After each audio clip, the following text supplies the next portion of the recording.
அன்புள்ள சகோதர சகோதரிகளே, சஅத் இப்னு அபி வக்காஸ் ரலியல்லாஹு அன்ஹு அவர்கள் அறிவிக்கிறார்கள், நாங்கள் அல்லாஹுடைய தூதர் ஸல்லல்லாஹு அலைஹி வஸல்லம் அவர்களிடம் உட்கார்ந்திருக்கும் போது அவர்கள் கேட்டார்கள், அயஅஜிஸு அஹதுக்கும் அன் யக்ஸிப குல்ல யௌமின் அல்ஃப ஹஸனா, உங்களில் ஒருவருக்கு ஒரு நாளைக்கு ஆயிரம் நன்மைகளை தேடுவது முடியாதா என்று கேட்டார்கள்.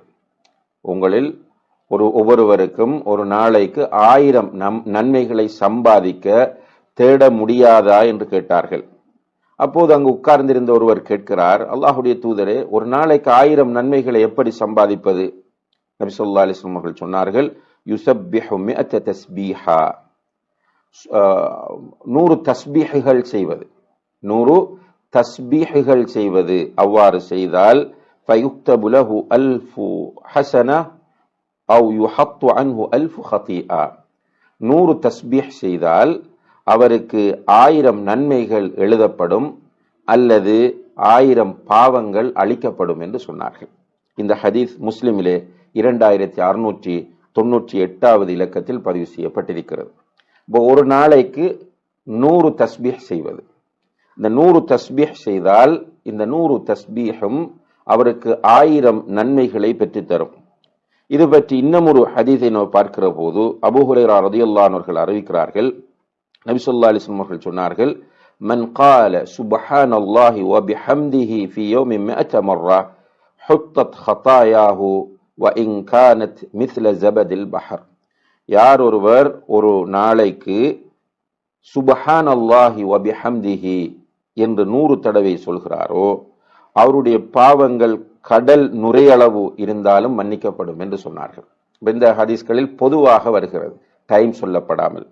ஆனால்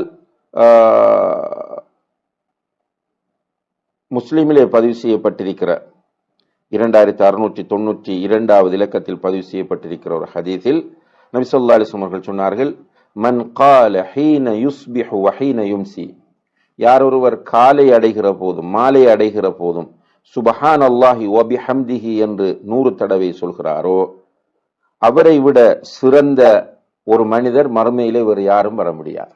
அப்படி வாரதாக இருந்தால் அதை விட கூடுதல் அமல் செய்திருக்க வேண்டும் என்று நபி ஸல்லல்லாஹு அலைஹி வஸல்லம் அவர்கள் சொல்கிறார்கள். எனவே பொதுவாக தஸ்பீஹ் செய்வது சுப்ஹானல்லாஹ் அல்லது சுப்ஹானல்லாஹி வ பிஹம்திஹி.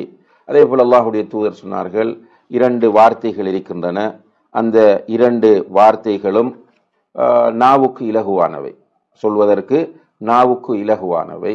அதே போல ரஹ்மானுக்கு மிகவும் விருப்பமானவை, மறுமையிலே மீசான் என்கிற தராசை கணக்க செய்யக்கூடியவை என்று சொல்லிவிட்டு சுப்ஹானல்லாஹி வ பிஹம்திஹி சுப்ஹானல்லாஹில் அஸீம் என்று சொல்லி தந்தார்கள். பொதுவாக தஸ்பீஹ் செய்வது, எந்த நேரமும் தஸ்பீஹ் செய்வது சுன்னாவாக இருந்து கொண்டிருக்கிறது என்பதை நாம் பார்க்கலாம்.